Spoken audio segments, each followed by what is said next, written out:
Hello, and welcome back to another great episode of hashtag Screw the W2. And today I got another great guest, Bronson Hill, who did just that just a little bit over a year ago, I believe, at the time of this recording. Might be longer by the time you listen to this and whatnot. So, Bronson, welcome to the show. Awesome. It's great to be here, man. I love screwing the W2. So Yeah. excited to talk about it. Yeah, everyone's loved the hashtag, and of course it just coincidentally rhymes. And I shared my story in the first one, and as I've networked, it's just been interesting to uh hear of other people's stories, what they did before, why they left, etc. And I think probably most important, just words of encouragement for, I'm sure there's listeners out there that just almost feel stuck on their W2, so to speak. Right. But Yeah. now, Bronson, I know obviously you've been knocking things down and kicking ass in the syndication, multifamily real estate game. But could you kind of take us back to your previous W2 job? What was it like? What was kind of like a normal day, if there was such a normal day? Right. Right. Okay. Sounds good. Well, it's funny. I was sitting here. So it's been about a year, a little over a year since I left, as you mentioned. I was sitting at this table a couple months after I left. I was remembering I was in sales. So I was remembering like the month end, quarter end push. And I was just like, oh my gosh. And what came out of my mouth was like, thank God I'm not doing that job anymore. So like I've literally had no regrets about leaving. I mean, I had a great job. I had a good boss. Everything was great, but I just love the freedom to be able to do travel. I've traveled 5 times internationally this year. I've just Wow. got freedom over my time to do what I want to do, and it's been great. But yeah, I had a great corporate job for 10 years. I was working with different medical device sales companies. The last one I was making 200 to 250,000 a year. I was Wow. probably working 20 to 30 hours a week. So when I was getting ready to leave my job, my family and my friends were like, "You're crazy. Why would you leave your great job? No, don't do it. Like Bronson's Yeah. gone crazy." They've all kind of come around now because they think, oh, okay, he's actually doing really well with this, other real estate thing. But yeah, so I basically had been doing sales. I'd enjoyed it. It was good. It was a good, in LA, obviously it's very expensive to live. So I wanted to actually have more, finances and also, really the big thing, like I mentioned, is freedom over time. So to be able to Mhm. travel, to be able to write and create and just really do the things that I value and spend time with the people that I value. So I basically, created a plan. I made a decision. Tony Robbins has this saying. He says, it's in your moments of decision that your destiny is shaped. So when I decided, okay, in 3 years, I'm going to leave my job, like I was ready to leave my job and I was going to leave. Actually, it was about a year and a half into doing multifamily. I just raised about $15 million and I had my living expenses were covered with my investment income. So that's one form. One Nice. form of financial freedom is you replace your income. Another one is you to replace your living expenses. And if you can do Hmm. that, then I think you're financially free. That's kind of a rat race number. They talk about this game behind me, this cash flow 101 game here. Yep. So basically, yeah, I was able to do that. I almost left right before COVID, or right when COVID happened. Then I decided to hold on, which I think it was a good decision looking back. And I've just been able to grow my wealth, and it's been great. So I mean, I don't think I really realized how much I would enjoy it on the other side until I did it. And but I Hmm. knew it was one of those things. Turning 40, I'm turning 42 later this month, but I feel like I would regret it if I didn't do it. When I'm old and I have even less hair than I have now, which is pretty hard to do because I'm completely bald. That I'd probably regret. Like, there's this saying that in your life you will regret more the things that you didn't do than the things that you did. Yep. Or maybe you did and you failed. So just the idea of like, what, I can always go back. Like if things didn't work out, my thought was like, I Yeah. could always go get another job. And that's just especially in this market. So anyway, I just want to encourage anybody who's thinking about screwing the W2 to just, really try to make plans and work it out. Right. No, yeah, definitely good advice there. Just a quick little segue. You mentioned you traveled internationally 5 times here in 2022. Just out of curiosity, where were all those? Well, I know one was Belize, obviously, but what were maybe the Yeah. other four? Yeah, we missed you there this year. Yeah, it was good. Yeah, I went to Estonia in January. Wow. I got just a cheap ticket. I'm on these alerts now. I get these cheap flights, and so that was like super cheap to go. And then Guatemala, um, let's see, El Salvador.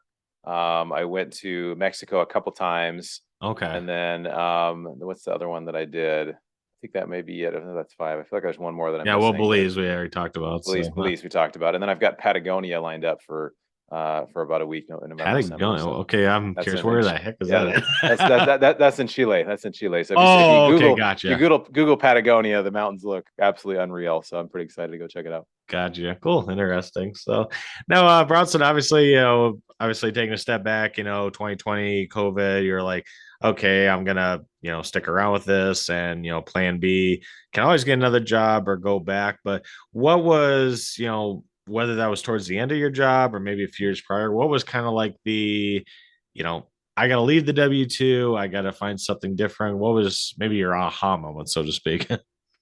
Yeah, I think it was just a series of things over time. I think for me, I had been doing single family rentals for a while. I had one single family, kind of an accidental landlord. I had in another state when I was had over there for a job, and then I kept it. So I had it since 2006 or 2008, I think was when I left there. And Okay. so I didn't really start buying any other single family houses until 2016, 2017. So we had, 4 or 5 single family houses. And then I had a cousin of mine who his name is Wes. I don't know if you got to meet him.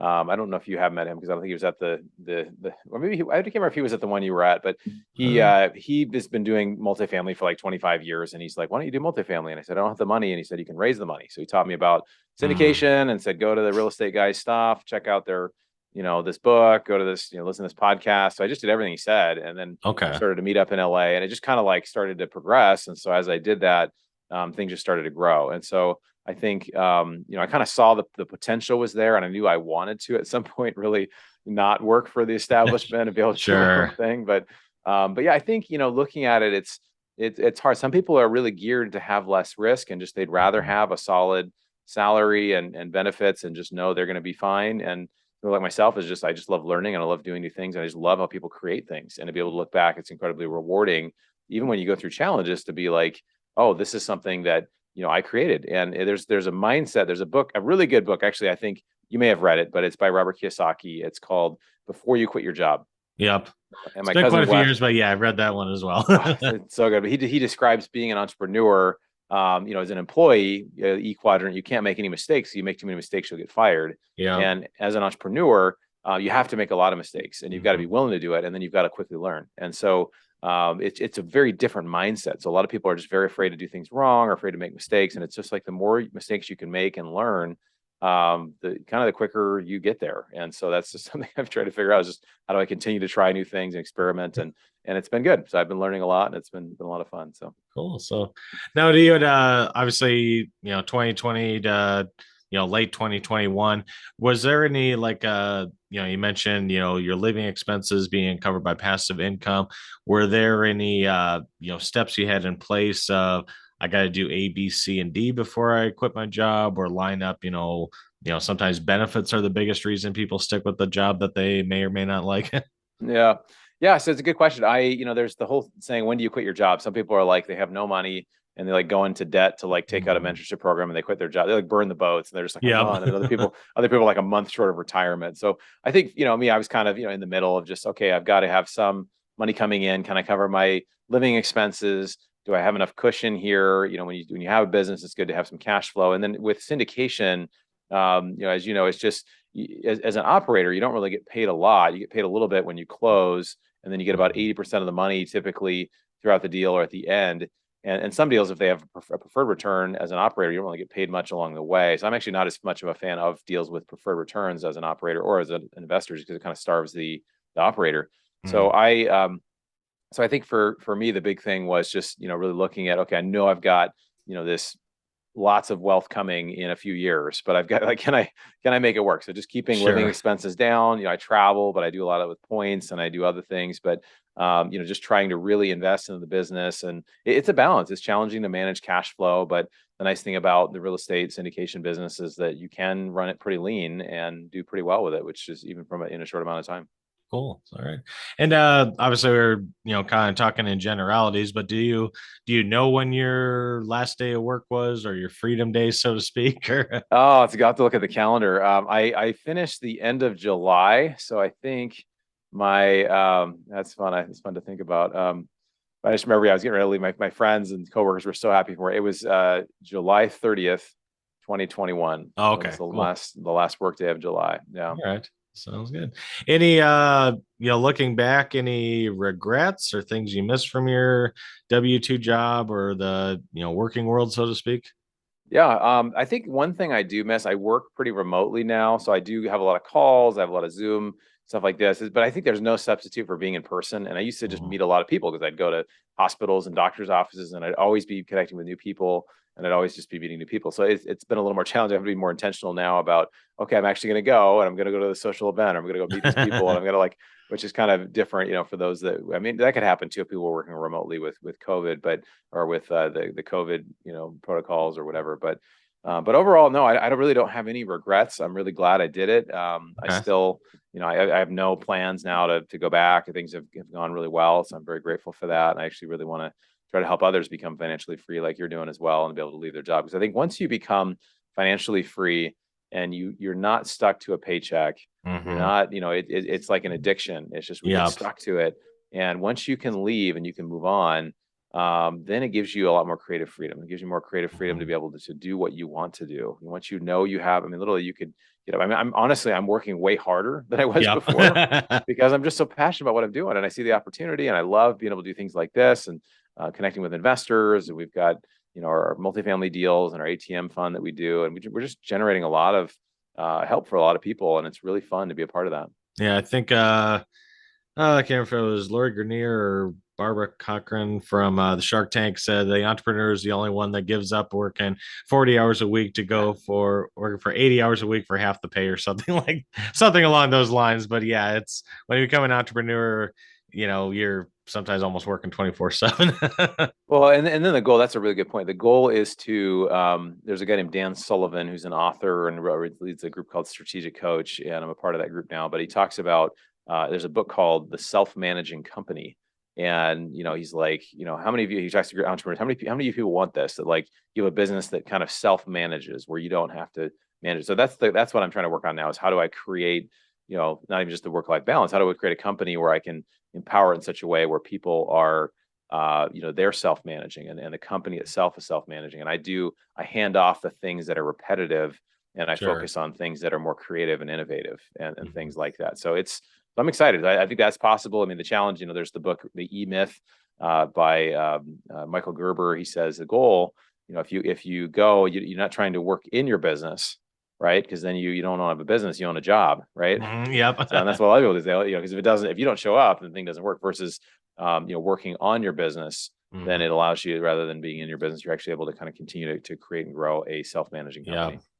Well, I think it's also what are the income producing activities, whereas, maybe there's the status quo activities. And I've talked to entrepreneurs like, what'd you do today? Oh, well, I redesigned my business card. I uploaded some more links to my website and this and that. Like, Right. okay, how much income did that actually bring? You can farm that off to a virtual assistant or something. So, Yeah. Yeah. That's it. That's yeah. it. Yeah.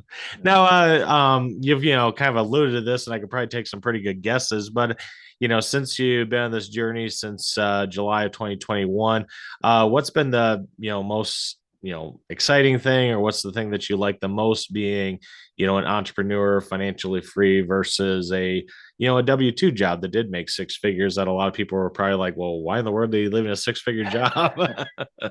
Yeah.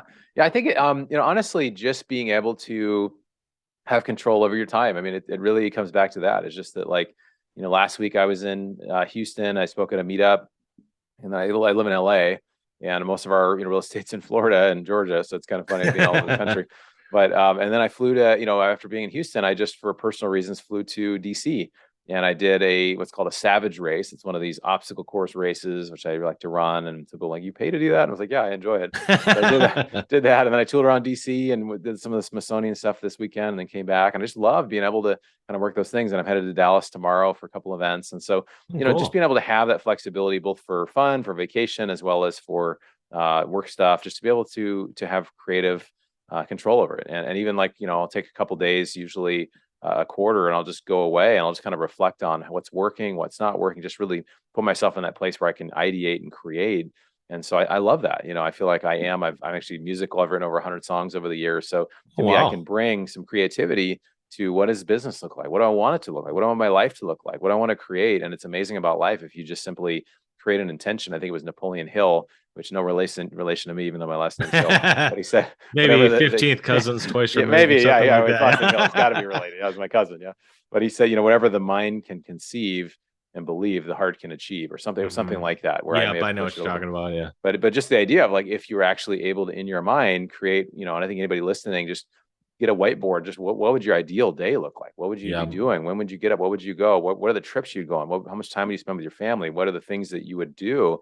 And then Hmm. you really, people start to realize like, wow, if I had this time, I mean, there's something like 65% of people are unhappy in their jobs. And Yep. so it's really a tragedy that we're stuck there. So I think it makes sense. Like for me, I was doing the job and I had some flexibility, but I did this side hustle. So I was working, I was Yeah. working 40, 50 hours in my job, but then I kind of was able to scale it back a little bit and just be like, okay, it's okay for me, Bronson, even though I'm an overachiever, to not be amazing at this. I had to kind of coach myself. Be like, I'm just going to be an average, employee right now. And I'm going to Yep. build over here. I'm going to build this over my, 20, 30 plus hours a week in real estate. And it developed into something great. So I think if somebody has a dream to go do it, you should just do it.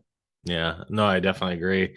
Now, for any of my listeners, and they, I think we all have dreams. Gosh, I'd like to travel to, Italy or Greece, or take a cruise, or spend more time with my kids, or whatever.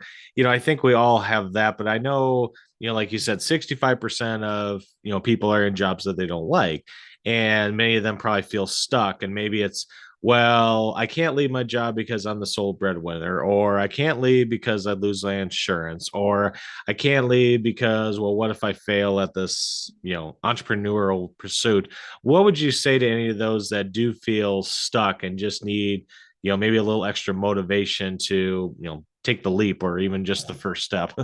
Yeah. So, I mean, I think there's a lot of reasons why nobody should leave their job. Everybody should just work for an employer, right? I mean, there's really a lot of reasons, but I think at the end of the day, you have to look at, if you fast forward to your 70, 80 years old, will you regret not trying?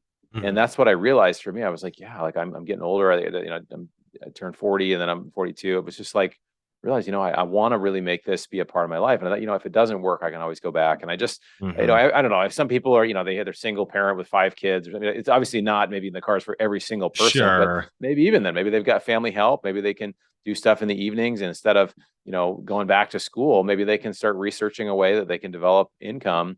I think one of Mhm. the traps sometimes is people think like, oh, I'm going to, the rich dad poor, I'm going to go just continue to develop my education versus, and that's a formal education. But I Right. think that a lot of times the informal stuff of going to meetups, going to really in real estate and investing, going to meetups, going to conferences, all that stuff, super, super powerful. And it really is transformational, because then you get around people that are like, they've done it. And a lot of people are really willing to help if you're just there and you're just talking to other people. And then I think when you meet the first person that you met that's like, oh, I did it. I actually left I'm not just a person on a YouTube show or like on the internet webs, like this is somebody that actually is a living, breathing person that lives in my town, or I met at a Mhm. conference, and like, wow, like that actually happens. Then I've always modeled my life after people that I can emulate. And so I think that's the really exciting part too, is that it's Mhm. possible when you get out and you meet other people. But so I think that's the biggest encouragement, is if you're interested, just start going to places where you can meet people that are financially free, and start asking Yeah. them questions. Yep. And a lot of times I think with that networking, like you mentioned earlier before, with being an entrepreneur, you're entrepreneur going into business, you're going to make mistakes. There's no way around it. Yeah, But if you can learn from other people's mistakes and maybe learn faster and avoid those, probably could, maybe what took someone 10 years to do, you can do in 5, because you learn from them, learn from the yeah. mistakes. It's like, okay, I'm going to do A, C, F, and Q, and I'm going to skip all the mistakes in between. Yeah, exactly. Yeah. And sometimes, there are, whether if we're talking about real estate, there are mentorship programs. I'm a part of this group behind me called Kingdom REI, where I'm the Oh, capital sure. raising Yep. coach there. And, there are other groups out there that provide mentorship. And I realized like I probably could have gotten there even a little bit faster. I'm taking massive action. However you take massive action, like that will get you there the fastest. Hmm. Sometimes people too, they want a little more coaching, or a little more, here's what you do. Here's, like you said, steps 1, 2, 3, and it will save time and energy. A lot of times in the beginning, you're kind of floundering, figuring out what to do. So that is helpful to be around people and even to pay for that. But I think whatever it is, if you can just take action, you just start taking action, and you have accountability, and you just make a decision, like you can do it. But it can feel like you're climbing up a very steep hill in the beginning. Yep. Or ice skating uphill, maybe in some in some Yeah, scenarios. exactly. Yeah, yeah. Yeah, Yeah, exactly. Can you slide down pretty easily? But if you just, exactly. with Yep. enough grit, man, enough grit, you can do it. So for Yeah. sure. Well, as we wrap this up, Bronson, and I kind of started this new segment on my show. I don't know. I got to come with a catchy title or something, but basically like a soapbox moment. If you want to talk about, if someone's interested in, meeting up with you, learning more about you, how they reach you, what are you doing, what are you excited most about 2023, any new syndications or projects, etc. Yeah, so we've got a couple ways to connect. One, I've got this book here that I wrote. This is How to Use Inflation to Your Advantage, Ooh, a okay. 50-page ebook, just some different strategies involving real estate and debt and buying real assets, and watching them appreciate. So you actually use it to your advantage rather than Mhm. and that's for free at our website, bronsonequity.com. We also have our investor club. So we are doing lots of deals. I think we've closed 4 deals this year so far. We've got Okay. our multifamily deals, value add multifamily, mostly in Jacksonville, Florida. And then we've got our ATM machine fund. So if someone Mhm. wants to connect on that, they can go to our website and click the join button. But yeah, that's my big pitch. And just trying to really add value to the conversation of really helping people get financially free, like you're doing, and getting money out of Wall Street and into Yep. Main Street. So that's what we're working on. Which ironically, at the time we're recording, I think the Dow was down about 900 points earlier, and we're waiting Okay. on the new inflation numbers. And yeah, if you want to, sidestep to Spotify, YouTube, iTunes, Bronson was also on episode, I believe, 32. And just like he mentioned with his book, talking about, yes, inflation can hurt, especially as a consumer, but as an investor, as a debtor, you actually can be on the winning side of inflation. But that's a whole nother topic. So feel free to check that out and our deep dive into that. So, Bronson, I wanted to thank you again for taking the time out of your busy schedule, and sure hope you enjoy Dallas, and hopefully we can meet up again in the future. Awesome, John. Thanks so much. This is great. I appreciate you having me on. And this was really fun. Thanks. Yeah, thank you.